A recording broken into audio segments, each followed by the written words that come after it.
शासनपति शमन भगवान महावीर स्वामी के पावन चरणों में कोटि वंदन। आचार्य भगवंत 1008 श्री विजयराजे महाराज उपाध्याय भगवान एवं समस्त चारित्रात्माओं के चरणों में कोटि वंदन कोटि वंदन। शुद्ध स्तुति करेंगे। जो जन श्रद्धा भाव से करे श्रुत का ज्ञान, केवल ज्ञानावर्णीय कर्म टले, प्राप्त करे सद्ज्ञान। तेरा ज्ञान अनंत है, मुझे ज्ञान की प्यास, केवल ज्ञानी मैं बनूं, यही है अंतिम आस। केवल दर्शी मैं बनूं, यही है अंतिम आस। सभी को सादर जय जिनेन्द्र प्रणाम।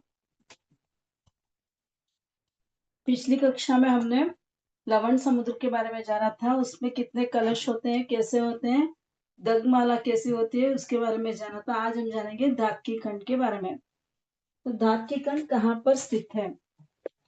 पहला जो द्वीप है वो है जम्बू द्वीप। उसके बाहर है लवण समुद्र।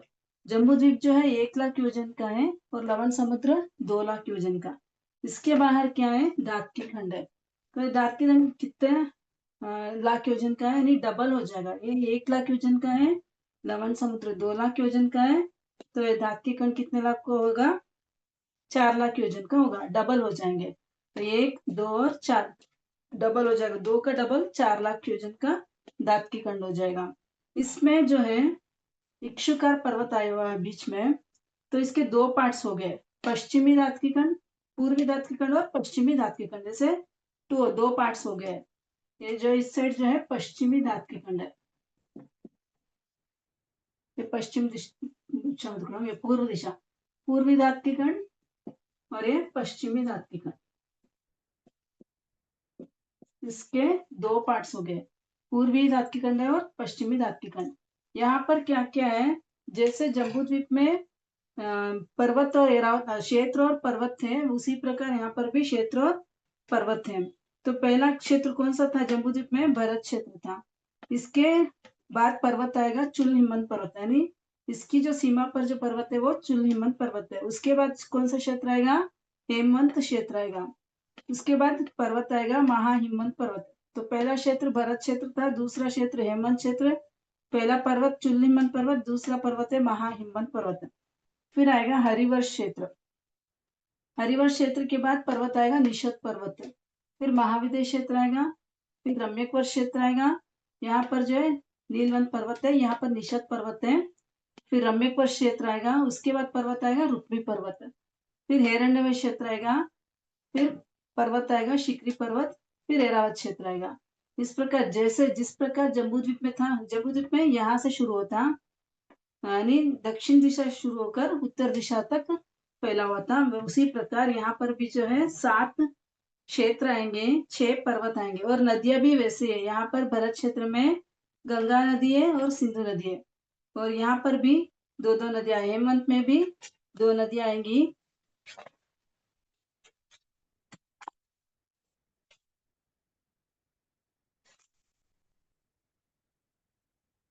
यहाँ की नदियों का नाम, एक मिनट,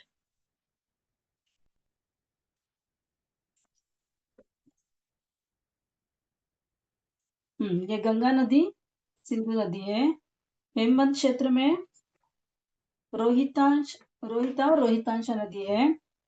फिर हेरन, यहाँ पे हरिवर्ष क्षेत्र में हरिकांता और हरिसलीला नदी है। सीता और सीतोदा नदी यहाँ महाविद्य क्षेत्र में है। फिर हिरण्यवश क्षेत्र, रम्यकुल क्षेत्र में आएगा नरकांता और नारीकांता नदी।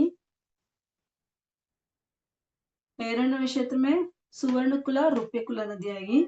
और ऐरावत क्षेत्र में 2 नदियां आएंगी, रक्ता और रक्तवती नदियां। जैसे जम्बू द्वीप में जो रचनाएं थी उसी प्रकार यहाँ पर है, लेकिन यहाँ पर 2 रचना होगी। जिस प्रकार इस पूर्व दिशा में है उसी प्रकार यहाँ पर भी पूरे क्षेत्र आएंगे, 7 क्षेत्र आएंगे, 6 पर्वत आएंगे और 14 नदियां।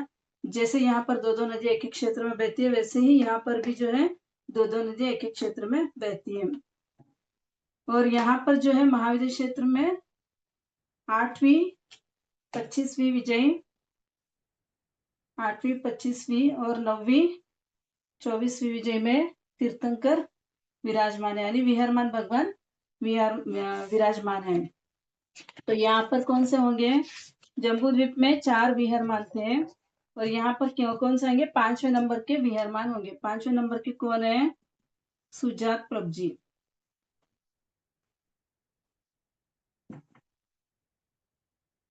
पच्चीसवीं विजय में इसको कैसे समझेंगे? विजय जैसे यहाँ पर ये महानदी क्षेत्र है, बीच में सीता और सीता नदी आ गई है, तो ऐसे 8 विजय है। तो यहाँ से शुरू होगी 1 से 8 विजयी। 8वें विजय में तीर्थंकर होंगे विहरमान भगवान। और यहाँ पर जो है 25वीं विजय में पहले उत्तर की दिशा में देख लेंगे। 8वीं विजय में 5वीं विहरमान होंगे 5वें, और यहाँ पर 25वीं विजय है। 1 से 8 यहाँ पर, 9 से 16 यहाँ पर, 17 से 24 और यहाँ 25 से 32 विजय है। तो यहाँ से शुरू होगा विजयों की संख्या, यहाँ से शुरू होगी 1 2 3 4 5 6 7 8। यहाँ 8वें विजय में जो है 5वें विहरमान होंगे। दिख रहा है? हाँ जी, अब दिख रहा है। 8वें विजय में 5वें विहरमान होंगे। फिर ऊपर का ही लेना हो 25वीं विजय, फर्स्ट एंड लास्ट, यहाँ उत्तर दिशा में फर्स्ट एंड लास्ट में विहरमान होंगे। तो 8वें विजय में 5वें विहरमान होंगे और 25वीं विजय में 6ठे विहरमान होंगे। 6ठे विहरमान का नाम क्या है? श्री स्वयंप्रभ स्वामी जी।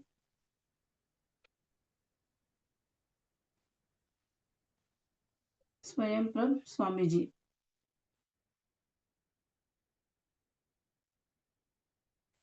विहरमान के नाम अगर आपको याद हो तो आप आराम से लिख सकते हैं। तो फिर अब 8 और 25 हो गया। फिर 9वें विजय में कौन से होंगे? 7वें विहरमान होंगे और 24वीं विजय में 8वें विहरमान होंगे। तो इस प्रकार संख्या याद करेंगे 8वीं 25वीं 9वीं और 24वीं। फिर लाइन क्रम से लिख दो 5 6 7 8। तो 5th वाला सी श्री सुजात प्रभ जी स्वामी जी होंगे। 6ठे जो है श्री स्वयं प्रभ स्वामी जी होंगे। 9वीं विजय में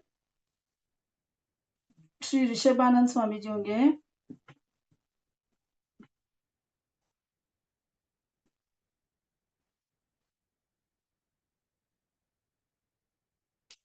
और 24वीं विजय में श्री अनंत वीर स्वामी जी होंगे।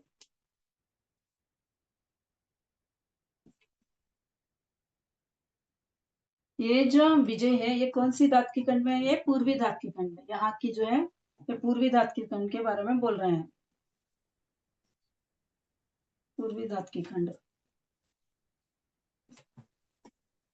8 25 9 24 है, ये पूर्वी धात की खंड के हो गए। पश्चिमी धात की खंड में भी ऐसे ही होगा। 8 25 9 24 में तीर्थंकर होंगे यानी विहरमान भगवान होंगे। तो यहाँ पर कौन सा नंबर आएगा? कौन सा नंबर से शुरू होगा? 8 तक तो हो गया, 9वां 9वां आएंगे। 9वें कौन होंगे? श्री सूरप्रभ जी। सूरप्रभ जी। फिर 25वीं विजय में 10वें आएंगे, 9वीं विजय में 11वें, 24वीं विजय में 12वें। तो 10वें कौन है? श्री विशालधर जी। विशाल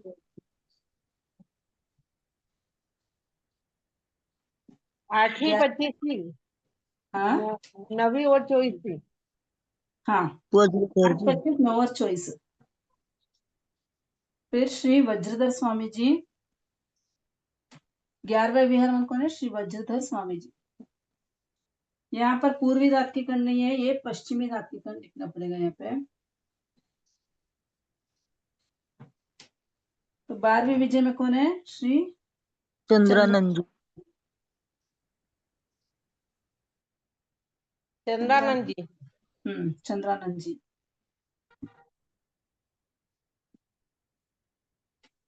तो इस प्रकार पश्चिमी धात की खंड के 4 विहरमान हो जाएंगे। यहाँ तक कितने विहरमान हो गए? 12 तक हो गए। अब वैसे ही यहाँ पर जैसे कहा है वैसे ही आगे जो है पुष्कर द्वीप पाएगा, उसमें भी ऐसी ही रचना होगी। पुष्कर द्वीप में भी ऐसी ही रचना होगी, लेकिन उसमें क्या होगा? बीच में मानुषतर पर्वत आएगा।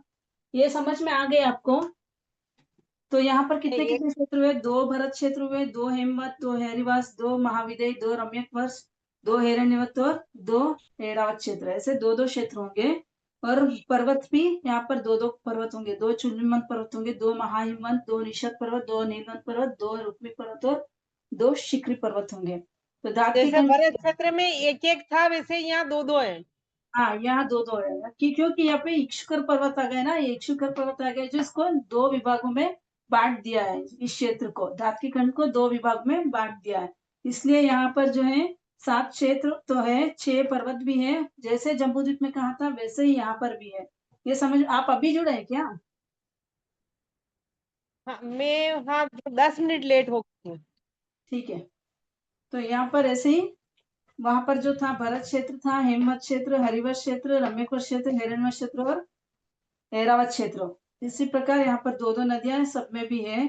जैसे वहां पर नदियों का कहा था, यहाँ पर भी वैसे ही 2-2 नदियां। भरत क्षेत्र में गंगा सिंधु नदी, इस प्रकार 2-2 नदियां यहाँ पर भी है। और वैसे 7 जहाँ, क्षेत्र और 6 पर्वत। हाँ 7 क्षेत्र और 6 पर्वत। तो एक साइड में ये पूर्वी धात्विक खंड का है, पश्चिमी धात्विक खंड में भी ऐसा ही रहेगा। तो ऐसे ही 7 क्षेत्र रहेंगे, 6 पर्वत रहेंगे और 14 नदियां रहेंगी। महानदियां जो 14 यहाँ पर बहती है, वैसे यहाँ पर भी 14 महानदियां होंगी। सेम नाम वाली नदियां भी होंगी। जो जम्बूद्वीप में जो नदियां थी गंगा सिंधु, ऐसे यहाँ पर भी नदियां होंगी। और 2 यहाँ पर कर्मभूमि क्षेत्र कितने होंगे? कर्मभूमि क्षेत्र 6, हम्म 2 तो 2 भरत, 2 ऐरावत, हाँ 2 2 महाविद्य। महाविद्य क्षेत्र होंगे। फिर अकर्म भूमि क्षेत्र कितने होंगे? 12, हाँ देवकुरु, उत्तर कुरु, दो दो होंगे, हरिवास, सब दो दो दो दो होंगे। दो दो होंगे, सब तो 12 हो जाएंगे। यहाँ पर देवकुरु, उत्तर कुरु, हरिवास, रम्यकवास, हेमत है, रनत, ऐसे 2-2 होंगे। इस प्रकार पूर्व में 2-2 होंगे तो पश्चिम में भी, पूर्व और पश्चिम के दोनों मिला के 2-2 क्षेत्र हो जाएंगे। तो 2 भरत, 2 ऐरावत, 2 महाविद्य क्षेत्र, ये कर्म भूमियां होंगी। और यहाँ पर जो है अकर्म भूमियां कितनी होंगी? 12 होंगी। 2 देवकुरु, उत्तर कुरु, हरिवश, रम्यकवश, हेमत और हिरण्यवत। इस प्रकार 2-2 अकर भूमि क्षेत्र भी होंगे। तो 12 क्षेत्र, कुल क्षेत्र कितने होंगे? कर्म भूमि के 6 होंगे, अकर्म भूमि के 12 होंगे। ठीक है, यहाँ तक क्लियर है ना? ये महाविद्य का एक बार और समझा दो ना आप। ये महाविद्य का, ठीक है। यहाँ पर ये मैं इरेज कर दूं क्या? हाँ, आ रही हूँ फिर मैं, हाँ महाविद्य के क्वेश्चन।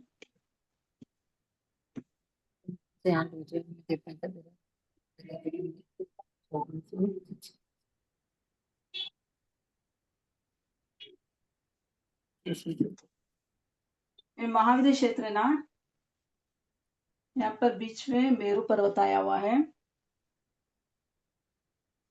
सीता नदी और सीतोता नदी यहाँ पर आई हुई है। देवकुरु और उत्तर कुरु है। यहाँ पर जो है विजय शुरू होगी, यहाँ से 1 2 5 6 7।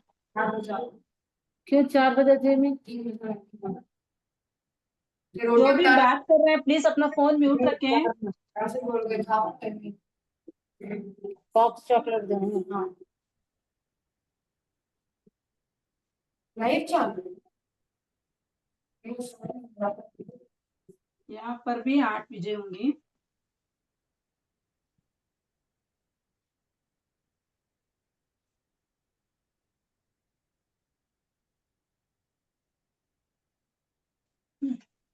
तो विजय यहाँ से शुरू करेंगे। पहली विजय यहाँ पर होगी, यहाँ से 8वीं विजय लास्ट में होगी। ये जो है विजय है वो 8वीं विजय है। यहाँ पर जो है 9वीं विजय है, यहाँ से शुरू होके यहाँ पर 16वीं विजय आएगी, ये 16वीं विजय है। फिर यहाँ पर 70वीं विजय से ये 24वीं विजय। फिर 25वीं विजय से 32वीं। 32वीं विजय।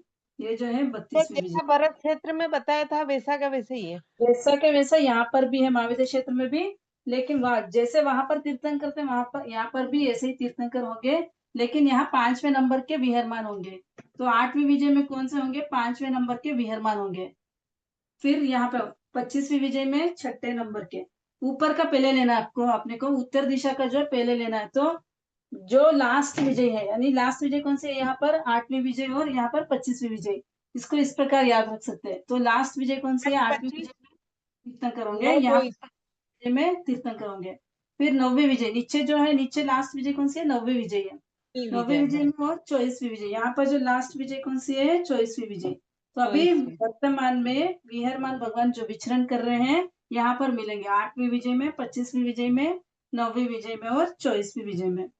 समझ में आ गया है अब? हाँ। तो ये पूर्व धात्विकी खंड का जो महाविद्य क्षेत्र है उसमें 4 विहरमान होंगे। फिर पश्चिमी धात्विक खंड भी ऐसा ही होगा, वहां पर भी 4 विहरमान होंगे। इस प्रकार कितने विहरमान धात्विक खंड में अभी मौजूद है? 8 8। जम्बूद्वीप में 4।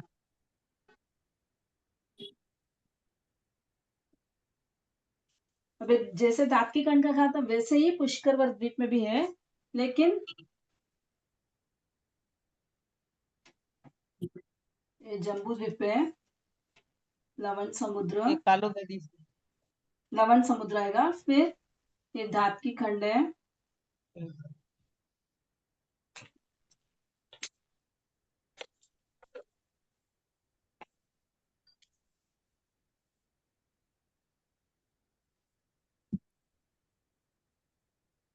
ये धात्विक खंड है। इसके बाद वापस समुद्र आएगा, ये कालोदधी समुद्र,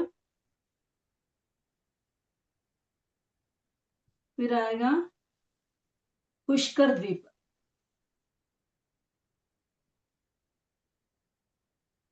ये जो है पुष्कर द्वीप है।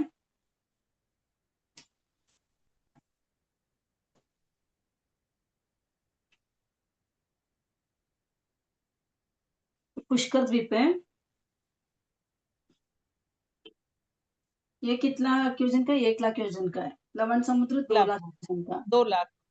धात्विक खंड 4 लाख क्योजन का, कालोदधी समुद्र 8 लाख क्योजन, ये पुष्कर द्वीप 8 लाख क्योजन का होगा, 16 लाख क्योजन का होगा, डबल हो जाएंगे।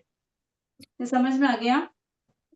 डबल हो जाएंगे। द्वीप 1 लाख ये 28 पेज नंबर पे क्या मैडम? पेज नंबर धात्विक खंड वाला, ये मैं अभी आई जस्ट। हाँ, कालोदधी समुद्र वाला भी 29वां पेज नंबर 32 है, 29। पुष्कर द्वीप। हाँ, 29-30 में पुष्कर द्वीप है। ये धात्विक खंड वाला हो गया? नहीं, हाँ, धात्विक खंड वाला हो गया। अरे यार, कुछ समझे ही नहीं बार तो। आप रिकॉर्डिंग देख सकते हैं। जी जी जी। ये कालोदधी वाला बता रहे हैं अभी? कालोदधी वाला, हाँ, कालोदधी 8 लाख योजन का है। और फिर आएगा पुष्कर द्वीप। तो कालोदधी समुद्र में क्या क्या रचनाएं होती है, यहाँ पर जो कालोदधी नामक समुद्र जो है वृत्त और वलयाकार है, यानी ये वलयाकार वाला है। वलयाकार यानी चूड़ी के जैसा आकार वाला है। और धात्विक खंड द्वीप को सभी ओर से घेर कर स्थित है। ये धात्विक खंड है, इसके चारों ओर ये स्थित है। इस समुद्र में धात्विक खंड संबंधी 12 सूर्य द्वीप और 12 चंद्र द्वीप है। यहाँ पर कितने सूर्य और कितने द्वीप है? 12 सूर्य और 12 चंद्र द्वीप है। वहां पर कितने थे? जम्बू द्वीप में कितने थे? 2 चंद्र और 2 सूर्य थे। लवण समुद्र में 4 थे और धात्विक खंड में 12 है। 12 चंद्र द्वीप है और 12 सूर्य द्वीप है। जैसे वहां पर लवण समुद्र पे सूर्य द्वीप और चंद्र द्वीप थे, उसी प्रकार यहाँ पर भी सूर्य द्वीप और चंद्र द्वीप है, जो धात्विक खंड को जगती से पूर्व तथा पश्चिम दिशा में 12,000 योजन समुद्र में आगे जाने पर आते हैं।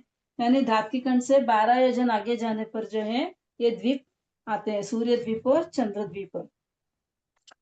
ये एकदम गंभीर प्रकृति के संत पुरुष की प्रकृति जैसा है, यानी यहाँ पर जो है दगमाला ये सब नहीं होती है। लवण समुद्र में जैसे दगमाला होती थी, जैसे पानी ऊपर उछलता था, वैसे नहीं है। यहाँ पर कलश भी नहीं है। वहां पर लवण समुद्र में तो कलश थे, यहाँ पर कलश वगैरह ऐसी रचना नहीं है कालोदधी समुद्र में।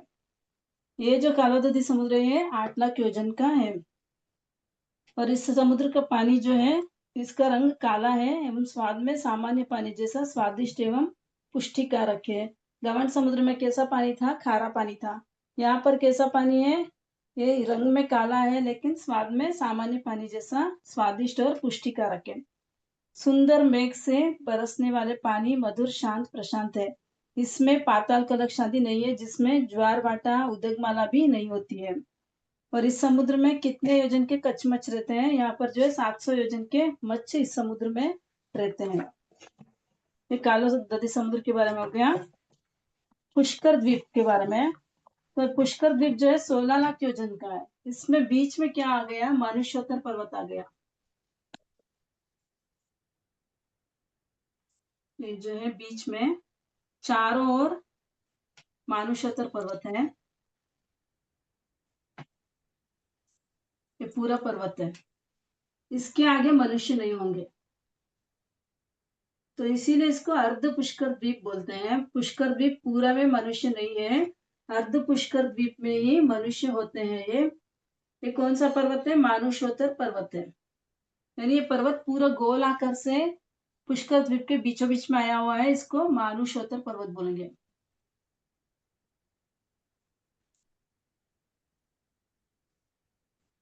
तो ये जो 16 लाख योजन का पुष्कर द्वीप है, यहाँ पर कितने लाख रह गया? 8-8 लाख के आ गया।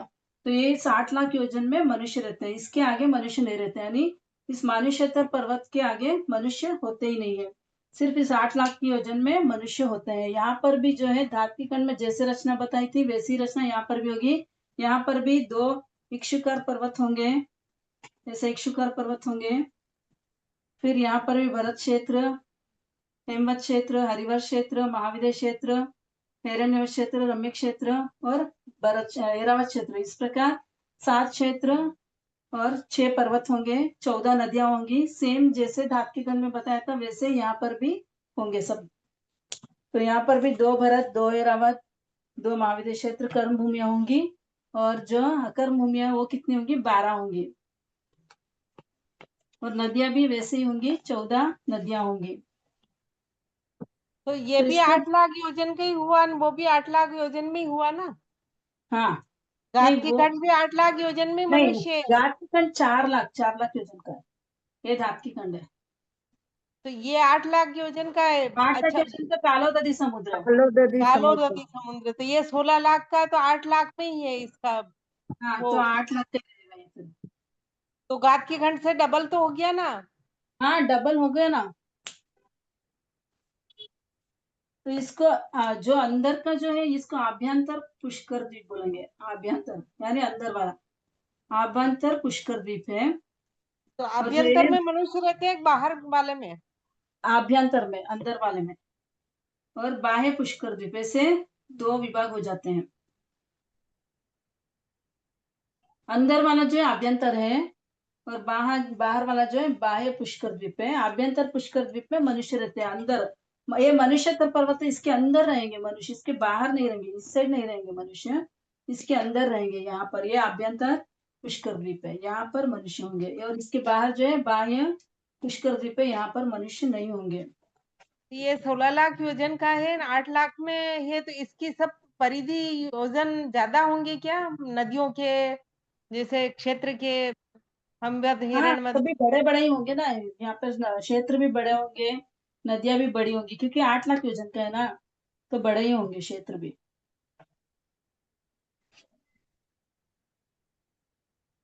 ओके। आभ्यंतर उद्धर पुष्कर। हाँ, इसमें भी जो इक्षुकर पर्वत आ गए तो इसके भी 2 विभाग हो गए, पूर्वी पुष्कर द्वीप और पश्चिमी पुष्कर द्वीप, ऐसे 2 विभाग हो जाते हैं यहाँ पे भी। अब यहाँ पर कौन से विहरमान कहाँ पर विराजमान है इसके बारे में जानेंगे। तो पूर्वी पुष्कर द्वीप के 8वें विजय में, ये पूर्वी पुष्कर द्वीप है।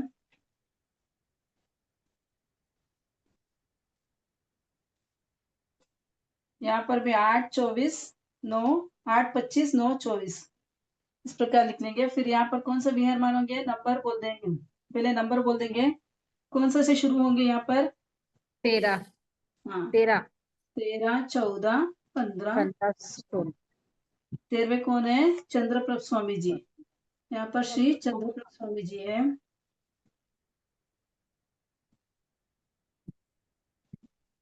14वें भुजंग स्वामी जी, श्री भुजंग स्वामी जी। ये नहीं लिखूंगी तो भी चलेगा ना, 15 से बुक पढ़ लेती मैं। 15 में श्री ईश्वर स्वामी जी है, 16वें में श्री नेमप्रभ स्वामी जी है। यानी 20 विहरमान के नाम आपको अगर याद हो तो आप इजीली लिख सकते कि कौन से विजय में कौन सा विहरमान है। पहले पूर्व दिशा का लिखेंगे, फिर पश्चिम दिशा का लिखेंगे। तो पहले पूर्व पुष्कर द्वीप में 13 से शुरू करेंगे, 13, 14, 15, 16। तो 13वें श्री चंद्रप्रभ स्वामी जी है, 14वें श्री भुजंग स्वामी जी, यानी 25वें विजय में 14वें विहरमान होंगे, 9वें विजय में 15वें विहरमान होंगे श्री ईश्वर स्वामी जी, फिर 24वीं विजय में 16वें श्री नेमप्रभ स्वामी जी होंगे। फिर अब पश्चिमी पुष्कर द्वीप में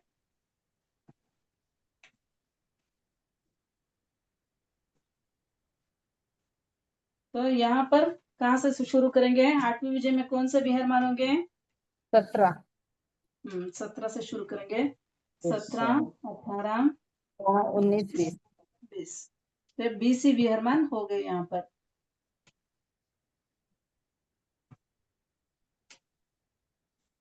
तो 8वीं विजय में कौन से हैं विहरमान? 17वें श्री वीर सेन स्वामी जी हैं। फिर 25वीं विजय में 18वें विहरमान है वे श्री महाभद्र स्वामी जी हैं। और 9वीं विजय में 19वें श्री देवेश स्वामी जी होंगे।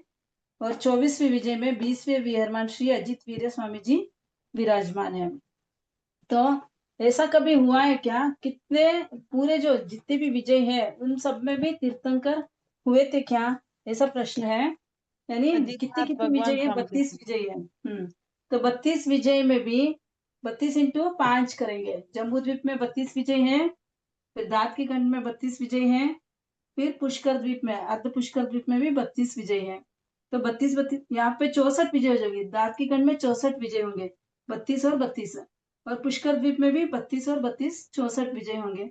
तो ऐसा कभी हुआ है क्या कि सभी विजय में तीर्थंकर विराजमान थे?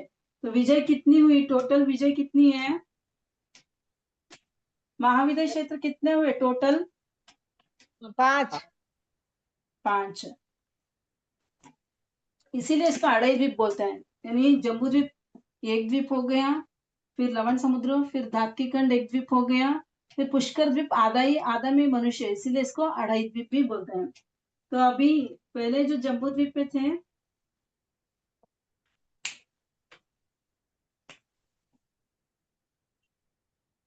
जम्बू द्वीप में 32 विजय,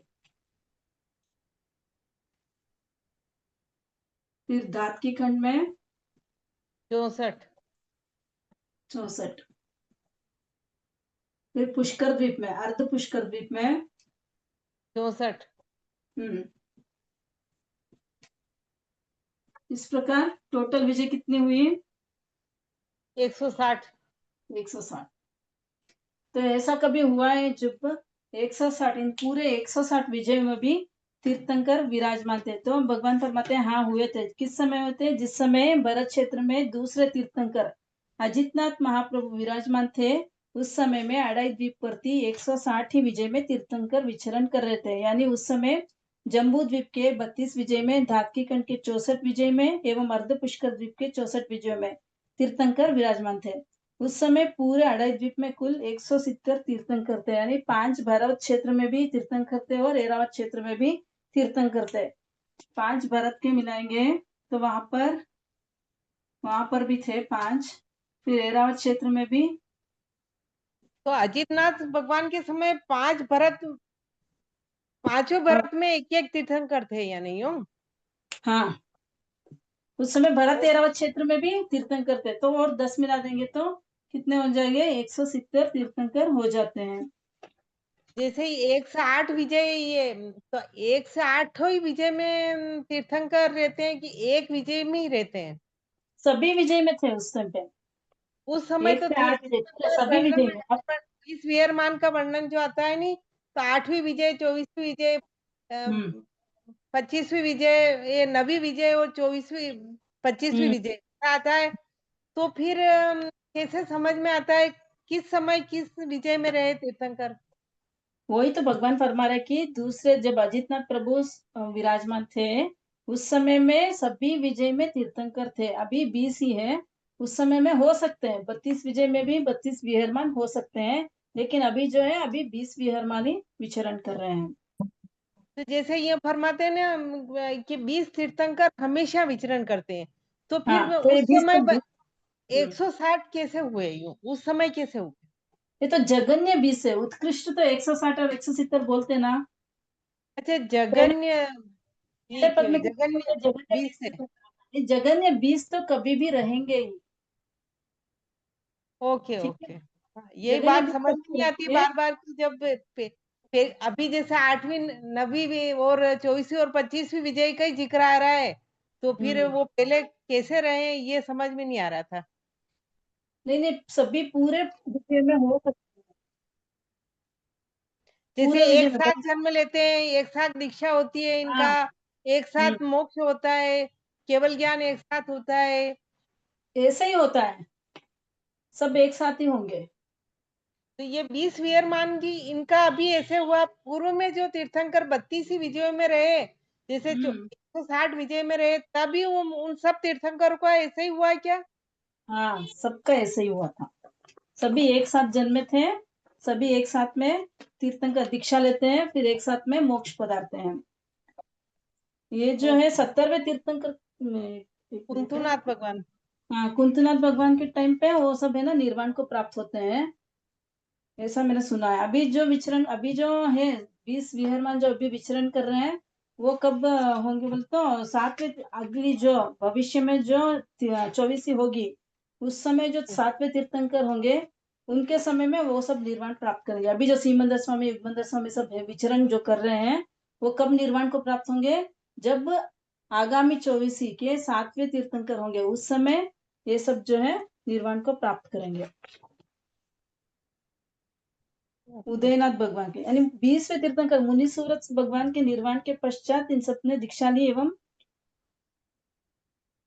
70वें कुंतनाथ भगवान के समय यानी मुक्त सभी विहरमान जो इस वर्तमान अवसर पिणी काल की 24वीं में 70वें श्री कुंतनाथ भगवान के निर्वाण के बाद उनके शासन काल में जन्म लिया। यानी अभी जो 20 विहरमान है वो कब जन्म लेते हैं? 70वें श्री कुंतनाथ भगवान के निर्वाण के बाद उनके शासन काल में जन्म लेते हैं। फिर 20वें श्री मुनिसूरत भगवान के निर्वाण के पश्चात जो है दीक्षा लेते हैं। फिर आगामी जो 24वीं आएगी 7वें तीर्थंकर होंगे, उस समय उदयनाथ भगवान होंगे, उनके समय में उनके निर्वाण के बाद ये भी मोक्ष में जाएंगे। यज्ञ 20 तो हमेशा रहेंगे ही, यानी हाँ, फिर जगत इसमें में कम 20 ज्यादा तो भी हो हमेशा। सकते हैं, हाँ, कम ज्यादा भी हो सकते हैं आगे।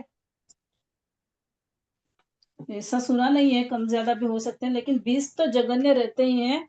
ज्यादा से ज्यादा इतना हो सकते हैं। उत्कृष्ट की संख्या दी हुई है 160 और 170 दी हुई है, बीच का हम्म, नहीं पता मुझे। अगर वो और कम ज्यादा हो सकता है नहीं हो सकता है, उसको मैं पूछ के बता सकती हूँ आपको। ओके। तो जगन्य 20 तो रहेंगे, उत्कृष्ट 160 या 170 हो सकते हैं। यहाँ जो जम्बू द्वीप का जो मेरू पर्वत था उसकी ऊंचाई 1 लाख योजन की थी। हाँ, जम्बूद्वीप में 1 लाख योजन और इन दोनों में 85,000 योजन दे। और जो दातिखंड में और पुष्कर द्वीप की जो है, पुष्कर द्वीप में हाँ, अर्ध पुष्कर द्वीप के जो है, ये 85,000 योजन के हैं। ये दोनों 85,000, तो इनका भी पंडक वन वो वनों की संख्या सब त्रिकर्ण। सब सब वैसे ही होगी, जैसे यहाँ पर मेरू पर्वत है, जम्बू द्वीप का जो मेरू पर्वत का वर्णन था उसी प्रकार यहाँ पर भी होंगे, और पुष्कर द्वीप में भी इसी प्रकार होंगे। वहां पर भी मेरू पर्वत है, वहां पर भी पंडक वन है, वहां पर भी जो है जो तीर्थंकर जन्मते हैं उनका जन्माभिषेक जो है पंडक वन में करते हैं, उसी प्रकार होगा। 1 लाख योजन का है बरक क्षेत्र में तो मेरू पर्वत। ये लंबाई 1 लाख योजन की है, मेरू पर्वत की। अच्छा, चौड़ाई चौड़ाई की, और चौड़ाई 10,000 योजन की। नीचे जो चौड़ाई है ना वो 10,000 योजन, और नीचे जमीन के अंदर 1,000 अंदर गया हुआ है मेरू पर्वत, वहां पर जो चौड़ाई है 10,090 योजन की। नीचे जमीन के अंदर गया हुआ है ना, तो यहाँ पर चौड़ाई ज्यादा है, ये जमीन है। यहाँ पर जो 10,000 योजन का है, ये नीचे का जो पार्ट है, यहाँ पर 10,090 योजन की चौड़ाई है। मेरू तो पर्वत की, ये और लंबाई जो है 1 85,000 लाख। वाले जो मेरू पर्वत है इनका ये कैसे रहे, वही है पूरा माप। अच्छा, 85,000 योजन वाला का, हाँ, इसके बारे में मैं देख के बताती हूँ आपको एक बार।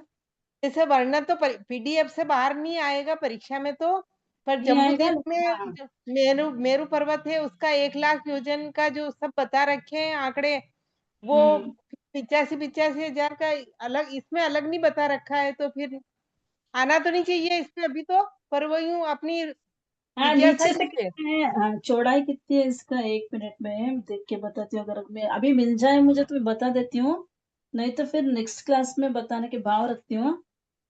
ओके,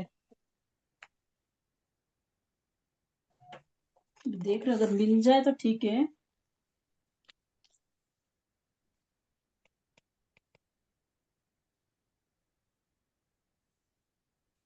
इसके बारे में यहाँ पर कुछ जानकारी नहीं है, मैं आपको पूछ के बताने का भाव रखती हूँ। अगर मुझे मिल गया तो आपको बताने के नेक्स्ट क्लास में बता सकती हूँ मैं आपको।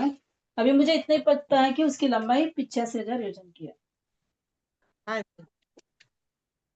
आगे है समय क्षेत्र, ये कंप्लीट कर लेते हैं आज। अच्छा, ये पूरा मध्य ही कोर्स कंप्लीट कंप्लीट हो करना है। जाएगा आज। हाँ, अभी तो ज्योतिषी देवों का अधिकार है। नहीं नहीं, ये इसका मध्यलोक का लास्ट रहेगा, समय क्षेत्र। मध्यलोक का वर्णन चल रहा है ना अभी तो हाँ, अभी इसका चल रहा है। समय क्षेत्र। चलिए इधर का तो पूरा बन रहा है। तो समय किसे कहते हैं, काल के सूक्ष्मतम अंश को समय कहते हैं, यानी जब जो सबसे छोटा अंश है समय का। या अपने को तो अभी क्या पता है, सेकंड में अपन नापते हैं, बोलते हैं समय का जो सूक्ष्मतम हिस्सा कितना, बोलते हैं हम लोग 1 सेकंड ऐसा बोलते हैं। लेकिन भगवान ने क्या फरमाया है, एक समय, यानी समय को काल का सूक्ष्मतम अंश पता है, यानी समय से और छोटा काल हो ही नहीं सकता, सबसे जो छोटा काल है वो समय है। समय क्षेत्र किसे कहते हैं, जिस क्षेत्र में समय, मुहूर्त, घंटा, दिन, रात, मास, वर्ष आदि का व्यवहार होता है, उस क्षेत्र को समय क्षेत्र कहते हैं। यानी जहां पर मुहूर्त होता है, घंटा, दिन, रात आदि का जो व्यवहार होता है वो समय क्षेत्र में ही होता है। तो ये कितना बड़ा है, ये जो है 45 लाख योजन का लंबा चौड़ा है। तो ये 45 लाख योजन कैसे होगा, जम्बू द्वीप, जम्बू द्वीप जो है 1 लाख योजन का है। फिर लवण समुद्र, लवण समुद्र 2 लाख योजन का। दाप्ती खंड 4 लाख योजन का। फिर कालोदरी समुद्र 8 लाख, 8 लाख का। फिर 8 लाख अर्ध योजन। पुष्कर द्वीप, अर्ध पुष्कर द्वीप जो है ये भी 8 लाख योजन का रहेगा। तो इसको अगर हम ऐड करेंगे तो बीच में जो है, 1 मिनट से करेंगे, बीच में जो है जम्बू द्वीप है। फिर यहाँ पर लवण समुद्र 2 लाख योजन का, इस साइड से भी 2 लाख योजन रहेगा। फिर यहाँ पर 4 लाख योजन का दात्ती खंड है, इस साइड भी 4 लाख योजन का रहेगा। फिर कालोदरी समुद्र 8 लाख योजन का, यहाँ पर भी 8 लाख योजन का रहेगा। फिर अर्ध पुष्कर द्वीप जो है 8 लाख योजन का, यहाँ पर भी इस साइड भी, दोनों साइड से नापना है अपने को। ये पूरी जो लंबाई है ये कितनी है, यानी यहाँ से शुरू करेंगे, बीच में जो है जम्बू द्वीप पे 1 लाख योजन का, लवण समुद्र 2 लाख योजन का। दोनों साइड, पूर्व दिशा में और पश्चिम दिशा में, दोनों साइड अगर इसकी लंबाई नापेंगे तो 2-2 लाख योजन का होगा। फिर 4 लाख योजन का जो दात्ती खंड दोनों साइड, 8 लाख योजन का कालोदरी समुद्र दोनों साइड, फिर अर्ध पुष्कर द्वीप जो है दोनों साइड में 8 लाख योजन का है। तो इसको अगर पूरा गणित करेंगे तो 45 लाख योजन का आ जाएगा।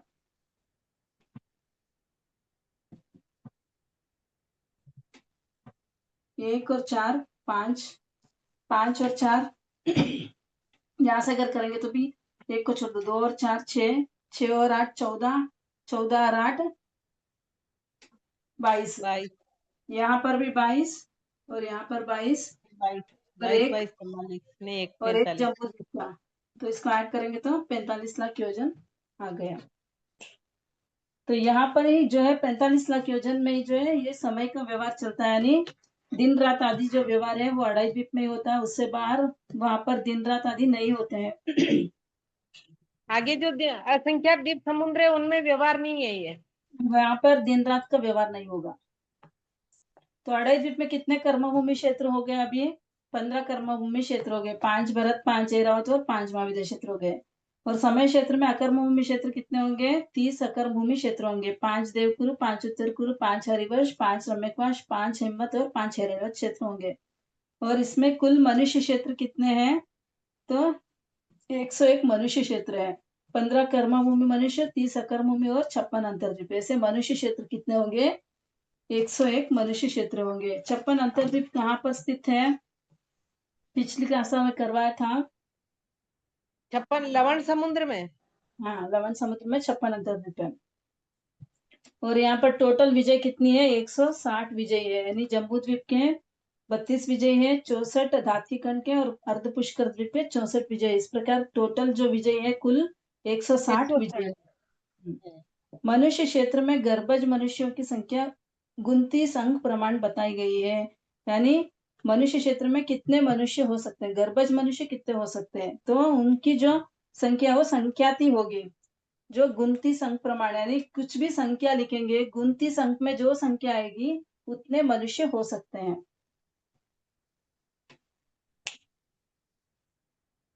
तो इस अड़ाई द्वीप के बाहर क्या क्या नहीं है? गंगा आदि नदियों की तरह शाश्वत नदियां, पद्मद्रह आदि की तरह शाश्वत ग्रह, सरोवर, पुष्करावर्त जैसे कुदरती मेघ, मेघ की स्वाभाविक गर्जना, बादर अग्नि, तीर्थंकर चक्रवर्ती आदि 63 शलाग्नीय पुरुष, मनुष्य का जन्म मरण, समय आवली का मुहूर्त, संवत्सर आदि काल, उत्सर्पिणी अवसर्पिणी, ग्राम नगर चंद्र सूर्य आदि का परिभ्रमण यहाँ पर नहीं होगा अड़ाई द्वीप के बाहर। इंद्रधनुष आदि आकाश उत्पाद सूचक चिन्ह ये सर्व वस्तुएं अड़ाई द्वीप के बाहर नहीं होती है। चंद्र सूर्य स्थिर होने से ग्रहण नहीं होते हैं। चंद्र को किरणें शीत रेशायुक्त, सूर्य किरणें मंद कृष्णा रेशायुक्त है, परंतु अति सुखदायक होती है। यहाँ पर अड़ाई द्वीप के बाहर जो चंद्र सूर्य होते हैं वो एक ही जगह स्थिर रहते हैं, इसलिए वहां पर ग्रहण भी नहीं होते हैं। तो चंद्र की किरणें कैसे होती है? शीत लेशायुक्त होती है और सूर्य किरणें मंद कृष्ण लेशायुक्त होती है, परंतु अति सुखदायक होती है, यानी वहां पर जो है वो सुखदायी होते हैं, यानी वहां पर गर्मी की चुभन नहीं होती है और ठंडक भी ज्यादा नहीं होती है। अड़ाई द्वीप के बाहर क्या है? अड़ाई द्वीप के बाहर असंख्यात द्वीप, असंख्यात समुद्र है जिसमें तिर्यंश जीव रहते हैं, मनुष्य नहीं रहते हैं। सभी द्वीप समुद्रों के बाहर परकोटा बना हुआ है, यानी सभी जो द्वीप है और समुद्र है उनके बाहर क्या है? बाउंड्री बनी हुई है, परकोटा यानी बाउंड्री, जिसकी ऊंचाई 8 योजन, चौड़ाई 12 योजन मूल में और 8 योजन मध्य में, 4 योजन ऊपर में चौड़ा है, यानी जिसकी ऊंचाई जो है उस बाउंड्री की ऊंचाई कितनी है? 8 योजन की ऊंचाई रहेगी। उसकी चौड़ाई जो है 12 योजन मूल में, नीचे जो है 12 योजन रहेगी, मध्य में 8 योजन हो जाएगी और ऊपर जो है 4 योजन ऊपर में चौड़ाई रहेगी। ये हो गया समय क्षेत्र अपना। अब इसमें कुछ डाउट्स हो तो पूछ सकते हैं, कुछ समझ में नहीं आया हो तो पूछ सकते हैं। एकदम तो नहीं आएगा पर धीरे धीरे बार बार पढ़ते पढ़ते हो जाएगा। लेकिन अभी मैंने जो पढ़ाया है यहाँ पे लिख के जो पढ़ाया है वो तो आपको समझ में आ गया होगा शायद। ये मध्य लोक का वर्णन पूरा बताया आपने। हाँ, ये हो गए मध्य लोक का वर्णन। अभी नेक्स्ट क्लास में ऊर्ध्व लोक का वर्णन करेंगे, जहाँ ज्योतिषी देव वो सब है ना, वो मध्य लोक में आएंगे। ज्योतिषी देव जो है वो मध्य लोक में ही है, क्षम, फिर आएगा ऊर्ध्व लोक का वर्णन, क्योंकि ये 900 योजन तक की है। ज्योतिषी देव जो है 900 योजन तक की रहेंगे, तो ज्योतिषी देव का जो अधिकार है वो मध्य लोक में ही आएगा। समय क्षेत्र का हो गया, यहाँ पे जो द्वीप समुद्र है उसका सब वर्णन हो गया है। अब अड़ाई लघु दंड, द्वीप में 5 भरत, 5 ऐरावत, 5 महाविद्य, ये पूरा वर्णन आपने 30 कर्म भूमि का, 56 अंतर्द्वीपा, ये सब पढ़ा दिया आपने। हाँ हो गया पूरा लगभग। पर वही महाविद्य क्षेत्र की विजयों में होने वाले तीर्थंकर, वो इसी तीर्थंकर के नाम याद करके फिर उनको कौन सी विजय में कौन से तीर्थंकर वो तो होते आपको हैं। अभी वो तो आपको इजीली आ जाएगा। 8, 25, 9, 24 याद रखेंगे तो आपको एक नाम ही लिखने पड़ेंगे। 20 विहरमान के नाम याद करने पड़ेंगे आपको, वो तो करने ही आगे पड़ेंगे। वाले वापिस 4 समझाएंगे क्या वर्ग मैडम? क्षेत्र में फिर हाँ?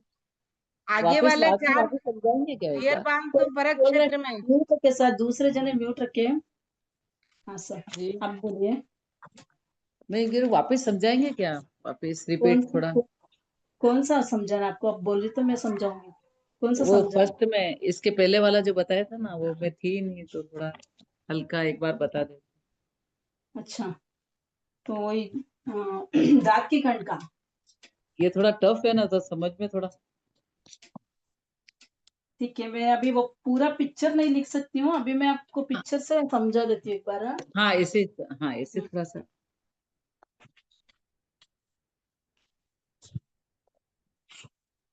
ये जो दिख रहा है, ये दाँत की खंड का है, दिख रहा है। जी बीच में जो है हाँ। जम्बूद्वीप है, ये लवण हाँ। समुद्र है, ये दाँत की खंड है। इस दाँत की खंड में यहाँ पर जो बीच में इक्षुकर पर्वत आया हुआ है बीच में, तो इसके 2 विभाग हाँ। हो गए। पूर्वी दाँत की खंड, पश्चिमी दाँत की खंड, इस प्रकार 2 विभाग हो गए। तो यहाँ जी। पर जो है, जैसे जम्बूद्वीप में 7 क्षेत्र थे, उस प्रकार 7 क्षेत्र यहाँ पर भी है। ये भरत क्षेत्र है, हेमवत क्षेत्र, हरिवत क्षेत्र, और यहाँ पर पर्वत भी आए हुए हैं, चिल हिमवंत पर्वत, महाहिमवंत पर्वत, और यहाँ पर जो है निषद पर्वत, फिर महाविद्य क्षेत्र, फिर नीलवंत पर्वत आएगा, फिर रम्यकवच क्षेत्र आएगा, यहाँ पर जो है रुक्मी पर्वत आएगा, हिरण्यवय क्षेत्र आएगा, यहाँ पर जो है शिखरी पर्वत है, फिर ऐरावत क्षेत्र है।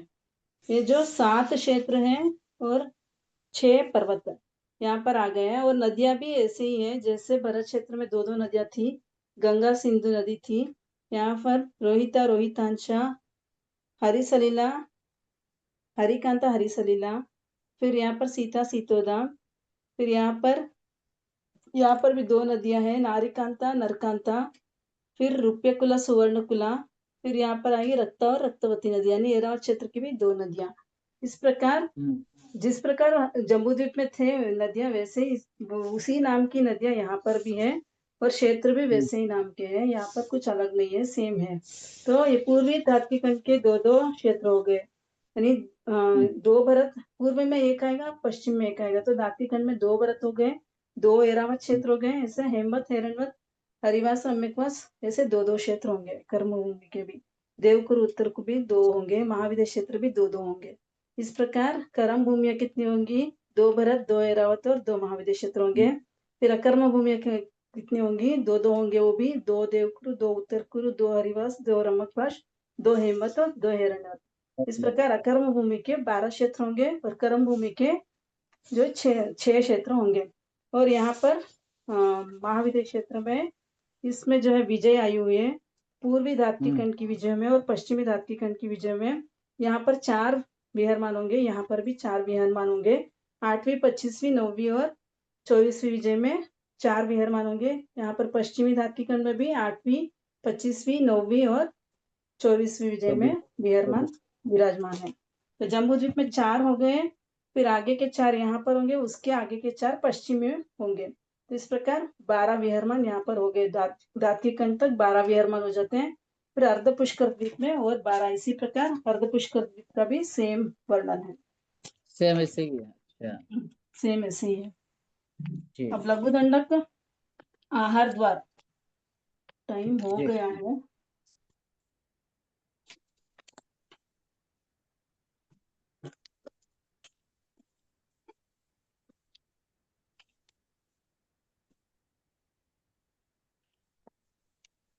अठारहवां द्वार है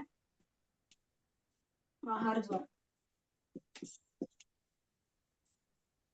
आहार किसे कहते हैं? नहीं, आहार की परिभाषा क्या है? शरीर के निर्माण व पोषण के लिए बाह्य पुद्गलों को ग्रहण करना आहार कहलाता है। यानी शरीर के निर्माण और पोषण के लिए जो पुद्गलों को ग्रहण करते हैं, यानी बाहर के जो पुद्गलों को ग्रहण करते हैं, उसे आहार कहते हैं। जीव 288 बोल युक्त पुद्गलों का आहार करता है। यानी कितने पुद्गलों का आहार करता है? 288 बोलों का जो पुद्गल है, उनका आहार करते हैं। जैसे पहला है द्रव्य से अनंत अनंत प्रदेशी स्कंद, ये पेज नंबर 61 में है। अनंत अनंत प्रदेशी स्कंद का करेंगे, यानी ये एक प्रदेश स्कंद, 2 प्रदेश स्कंद, 3 प्रदेश स्कंद इसका आहार नहीं कर सकते। किसका आहार करेंगे? जो अनंत प्रदेश स्कंद है उसी का आहार करते हैं। इसीलिए द्रव्य से अनंत अनंत प्रदेश स्कंद का आहार करते हैं। फिर क्षेत्र से असंख्यात प्रदेश अवगढ़ पुद्गलों का आहार करते हैं। इसकी जो अवगाना है यानी जो पुद्गल अपन ग्रहण कर रहे हैं, जिस पुद्गल का आहार कर रहे हैं वो कितना लंबा कितना बड़ा है, नहीं असंख्यात प्रदेश अवगाढ़ पुद्गलों का आहार करते हैं। एक प्रदेश अवगाढ़ वाला नहीं करेंगे, 2 प्रदेश वाला नहीं करेंगे, लेकिन असंख्यात प्रदेश अवगाढ़ वाला पुद्गल जो है उसका आहार करेंगे। फिर काल से 1 समय, 2 समय यावत 10 समय, यानी 10 समय संख्यात समय वो असंख्यात समय को की स्थिति वाले पुद्गलों का आहार करेंगे। यानी इस प्रकार कुल 12 बोल होते हैं। द्रव्य का एक बोल हुआ, द्रव्य का एक बोल अनंत अनंत प्रदेश स्कंदों का। फिर क्षेत्र से एक बोल होगा असंख्यात असंख्यात प्रदेश अवगढ़ का। फिर काल से जो है एक समय 12 बोल होंगे। 12 बोल कैसे हुए? एक समय का पुद्गल, 2 समय का पुद्गल, इस प्रकार 10 समय बोलेंगे। फिर संख्यात समय वाला पुद्गल, फिर असंख्यात समय की स्थिति वाला पुद्गल, इन पुद्गलों का आहार करते हैं। फिर भाव से जो है वर्णादि की अपेक्षा 5 वर्ण, 2 गंध, 5 रस और 8 स्पर्श कितने होंगे? 5 वर्ण, 2 गंध, 5 रस और 8 स्पर्श, कुल 20 होंगे, 20 हो गए। हाँ बोलोगे। फिर जो है ये जो वर्ण वाला है तो ये वर्ण भी कितने होंगे? 1 गुण काला यावत 10 गुण काला होंगे। यानी कोई पुद्गल 1 गुण काला होगा, 2 गुण काला होगा, इस प्रकार 10 गुण काले हो सकते हैं। फिर संख्यात गुण काले, असंख्यात गुण काले और अनंत गुण काले पुद्गलों का आहार करते हैं। यानी ये 13 बोल हो जाते हैं। कितने बोल हुए? 13 बोल। 1 गुण काला, 2 गुण काला, इस प्रकार 10 गुण काला बोलेंगे। फिर संख्यात गुण काला, असंख्यात गुण काला और अनंत गुण काले, ये 3 और मिलाएंगे तो 13 बोल हो जाएंगे। तो ये जो 20 है, 20 इंटू 13 करेंगे तो 260 बोल हो जाएंगे। ये समझ में आया? सिर्फ एक गुण का यहाँ पर सिर्फ काले वर्ण का बता रहे हैं, लेकिन सबका भी समझना चाहिए इसी प्रकार। तो उस प्रकार 13 बोल होंगे, तो 20 इंटू 13 260 बोल हो जाएंगे। फिर आगे आएगा यानी भाव से कितने हुए? भाव से जो है 260 बोल हुए। फिर उससे आगे और भी बोल है आत्म प्रदेशों से स्पष्ट पुद्गलों का, यानी आत्म प्रदेशों से जो चिपके हुए पुद्गल है उनका आहार करेंगे। आत्म प्रदेश अवगाढ़ पुद्गलों का करेंगे, अनंतर अवगाढ़ पुद्गलों का करेंगे, यानी एक के बाद एक जो पुद्गल होंगे उसका आहार करेंगे। अनंतर अवगाढ़ पुद्गल में भी सूक्ष्म पुद्गल का करेंगे, बादर पुद्गलों का करेंगे। फिर जीव जितने क्षेत्र में अवगाढ़ है उसी क्षेत्र में ऊर्ध्व, नीचे और तिर्यक, इन 3 दिशाओं का भी आहार ग्रहण करेंगे, 3 दिशाओं में स्थित पुद्गलों का। तो जिस अंतर्मुहूर्त प्रमाण काल में वह जीव उपभोग योग्य द्रव्यों को ग्रहण करता है, उस अंतर्मुहूर्त के आदि में, मध्य में और अंत में भी ग्रहण करता है। यानी जिस अंतर्मुहूर्त में वो ग्रहण कर रहा है उसका आदि में यानी स्टार्टिंग में, मध्य में और अंत में, इस प्रकार ये 3 बोल और होंगे। फिर अपने लिए उचित आहार युक्त पुद्गलों को ग्रहण करेंगे। स्व विषय पुद्गलों को भी अनुपूर्वी से ग्रहण करता है, यथा सामीप्य वाले पुद्गलों को भी ग्रहण करता है। यानी जो अनुपूर्वी से करेंगे यानी क्रम से करेंगे, जो यथा समीप वाले पुद्गल है यानी जो एकदम नजदीक है उन पुद्गलों का आहार करेंगे। 3 या 4 या 5 या 6 दिशाओं से ग्रहण करता है। ये कुल 14 बोल होते हैं। नीचे के जो अभी बोल बोले हैं वो 14 बोल होते हैं। इस प्रकार पूरे 288 बोल हो जाते हैं। इन 288 बोलों से सभी जीव जो है आहार को ग्रहण करते हैं। लेकिन जो 4 स्थावर, 5 स्थावर के जीव जो है, नारकी, देवता, 3 विकलेंद्रिय, असन्नी तिर्यंच पंचेंद्रिय, सन्नी तिर्यंच पंचेंद्रिय, असन्नी और युग्लिक मनुष्य, ये सब 288 बोल युक्त पुद्गलों का नियम 6 दिशाओं से आहार करते हैं, यानी 6 दिशाओं से भी आहार को ग्रहण करते हैं। बाकी जो 5 स्थावर है 288 बोल युक्त पुद्गलों का व्याघ्यात अपेक्षा कदाचित 3, कदाचित 4, कदाचित 5 दिशाओं से, निर्व्याघ्यात की अपेक्षा नियम 6 दिशाओं से आहार करते हैं। यानी कोई कुछ भी अड़चन आ गई हो 5 स्थावर जीवों में, यानी जो 5 स्थावर जीव है वो त्रसनाड़ी के बाहर भी रहते हैं। स्टार्टिंग में जो करवाया था, त्रसनाड़ी में कौन से जीव रहते हैं? त्रस और स्थावर दोनों रहते हैं, लेकिन त्रसनाड़ी के बाहर कौन से जीव रहते हैं? स्थावर स्थावर ओनली जीव स्थावर जीव रहते हैं। तो वो स्थावर जीव जो रहते हैं, त्रसनाड़ी के बाहर जो रहते हैं, वो सूक्ष्म जीव होते हैं। उनमें जो है व्याघात आता है। व्याघात यानी अड़चन आएगी। तो अड़चन आएगी तो वो 3 दिशा से भी कर सकते हैं, 4 दिशा से भी आहार ग्रहण कर सकते हैं, 5 दिशा से भी आहार ग्रहण कर सकते हैं। इस प्रकार वहां पर वो आहार ग्रहण करते हैं। या यदि कोई भी अड़चन नहीं हो, यानी व्याघात नहीं हो, व्याघात यानी अड़चन, कोई भी व्याघात नहीं हो, तो वहां पर 6 दिशाओं से आहार कर सकते हैं। जैसे ये लोग का यहाँ पर कोई जीव है, तो यहाँ पर जो है ऊपर की दिशा से आहार नहीं कर सकेगा, यहाँ से भी नहीं कर सकेगा आहार, तो यहाँ से भी नहीं कर सकेगा, यानी 3 दिशा ही खुली रहेगी यहाँ पर जो है। तो इस प्रकार यहाँ पर जो जीव है, इसके बाजू में जो जीव है, वहां पर उसको 5 दिशा से भी कर सकता है। ऐसे 3 दिशा, 4 दिशा, 5 दिशा से आहार ग्रहण कर सकते हैं। यहाँ पर अड़चन आई हुई है, ऐसे लोक का अंत हो गया है, तो वहां बाहर से वो आहार ग्रहण नहीं कर सकता। यानी 3 दिशा से कर सकता है, 4 दिशा से भी कर सकता है और 5 दिशा से भी कर सकते हैं। इसलिए यहाँ पर 5 स्थावरों में लिया हुआ है। बाकी जो जीव है, जो त्रस जीव है, वो सभी जो है त्रसनाड़ी में रहते हैं, वहां पर व्याघात नहीं होता, इसलिए वहां पर 288 बोलों से आहार को ग्रहण करते हैं। फिर कर्मभूमित सन्नि मनुष्य 288 मूल युक्त पुद्गलों का नियम 6 दिशाओं से तथा अनारक भी होते हैं। अनारक कब होते हैं? 13वें और 14 गुण स्थान में अनारक होते हैं। कर्मभूमित मनुष्य जो है 13वें और 14वें गुण स्थान में अनारक होते हैं। 13वें गुण स्थान में केवली समुद्घात के तीसरे, चौथे, 5वें समय में अनारक होते हैं। यानी 13वें गुण स्थान में केवली समुद्घात कर सकते हैं, तो उस समय जो है तीसरे, चौथे, 5वें समय में वो अनारक रहते हैं। ये केवली समुद्घात का पूरा समय जो है 8 समय का केवली समुद्घात होता है। 8 समय में तो तीसरे, चौथे, 5वें समय में जो है अनारक रहेंगे। शेष पूर्ण 13वें गुणस्थान में आहारकी होते हैं, यानी सिर्फ ये 3 समय में छोड़कर बाकी के समय में वो आहारकी होते हैं। सिद्ध भगवान अनारक होते हैं। सामान्य जीव विग्रह गति में अनारक होते हैं, शेष सभी समय में आहारकी होते हैं। यानी कभी भी जीव जो मरता है वो विग्रह गति में हो तो अनारक रहेगा और शेष सभी समय में आहारकी होता है। यानी वाटे बेटे की अवस्था जो है उस समय में अनारक रहेगा, बाकी समय में आहारक ही रहेगा। ये हो गया आहार द्वार। आज इतने ही रखते हैं। स्थिति द्वार नेक्स्ट क्लास में करवाएंगे। इसमें कुछ डाउट्स हो तो पूछ सकते हैं।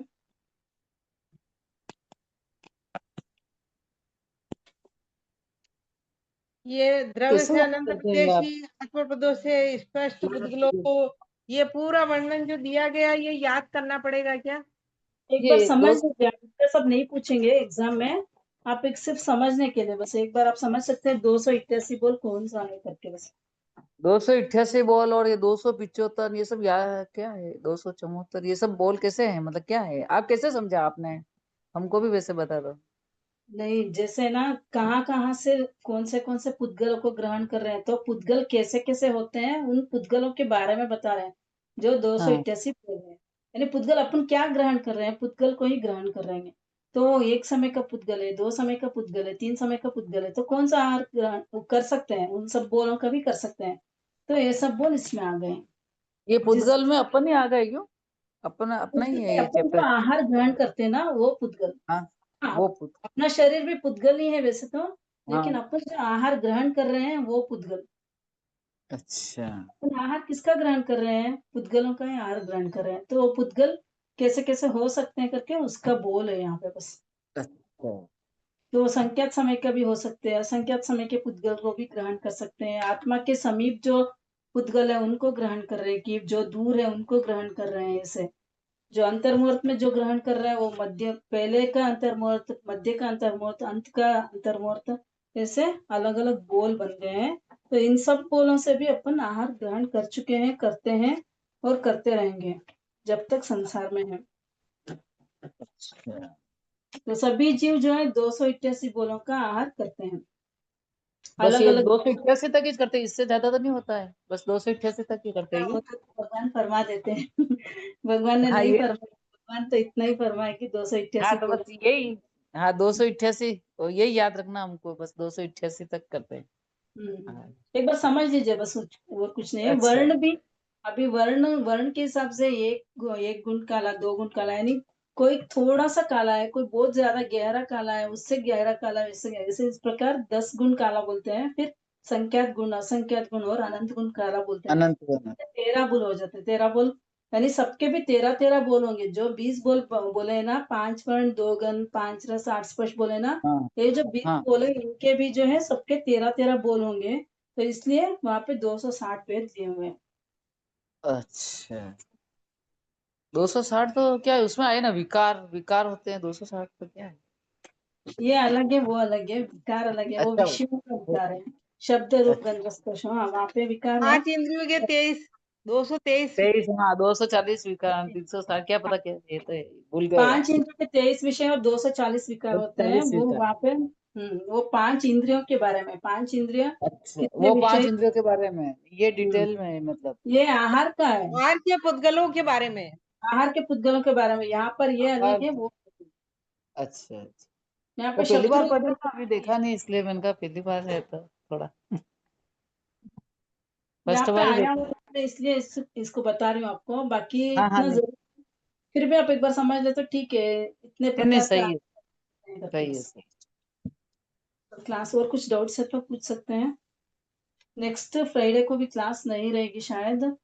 मैं नारासा जा रही हूँ फिर, इसलिए। अच्छा, क्या जयपुर बता रहे हैं क्या आप? हाँ जयपुर बता रहे हैं क्या? हाँ। कौन सी तारीख को? जयपुर तो लगभग स्टॉप हो गया ना, रिकॉर्डिंग स्टॉप है क्या? हम्म, जयपुर आने का है, जयपुर 11th 12th को आएंगे। आप जयपुर से हैं क्या? नहीं, मैं मंदसौर से, मैं कल जा रही हूँ जयपुर। अच्छा, हम लोग आएंगे बाद में। अभी तो अच्छा। इंदौर जाएंगे हम पहले, इंदौर से फिर बाद में रतलाम होते हुए उदयपुर, फिर जयपुर आएंगे, अजमेर किशनगढ़ सब जाके फिर जयपुर आएंगे। तो वही थोड़े दिन क्लास नहीं रहेगी, कितने जने एग्जाम देने वाले हैं। तो मैं नेक्स्ट जल्दी आके फिर क्लास खत्म कर लूँ पूरा पोर्शन। स्थिति द्वार बड़ा है, स्थिति द्वार अभी तो करवा। पर समझे। अतलिया मंदसौर से मैं देऊंगी एक तो एग्जाम, तो पक्का है मेरा। मेरा कुछ हाँ नहीं है अभी। परिस्थिति कुछ मैं हो गई तो वो मैं बात अलग, नहीं तो हाँ देना है। मैं भी दूंगी। अच्छा सर, कौन कौन देने वाले हैं? मैं तो ज्योति। अभी कुसुम, पढ़ूंगी, पढ़ूंगी फिर कुसुम जी देने वाले हैं। थोड़ा, हाँ याद कर, थोड़ा देखूंगी मैं भी। अब आपने हाँ पढ़ा है जो सब रिपीट करूंगी, अभी अभी पोजीशन आ गया तो कुछ किए ही नहीं, तो एक बार हाँ। पढ़ेंगे, फिर देखती हूँ जो भी। मनसा से कौन है? गीता जी है क्या? नहीं, नहीं, मैं मनसा से पुष्पा, कौन? मंदसौर से मैं पुष्पा रातड़िया। अच्छा, पुष्पा आते हैं। आपका नाम नहीं आ रहा ना यहाँ पे, इसलिए नंबर ही है अच्छा, सिर्फ। ठीक है। मैं उदयपुर से बोल रही हूँ। आप उदयपुर कब पधार रहे हैं? उदयपुर में आएंगे हम लोग 8 तारीख को, उदयपुर आएंगे, 8 और 9 तारीख, 8 तारीख। 2 दिन। अच्छा। 2 दिन है। तो वही आएंगे हम लोग, 20 तारीख को आएंगे, तो उसके बाद ही क्लास हो पाएगी। तब तक आप पूरा एक बार पढ़ाई कर लेना। हाँ हम बाकी रिपीट करेंगे ना, अच्छे से पढ़ाई कर लेंगे, ताकि फिर कुछ नहीं रहेगा आपको जो।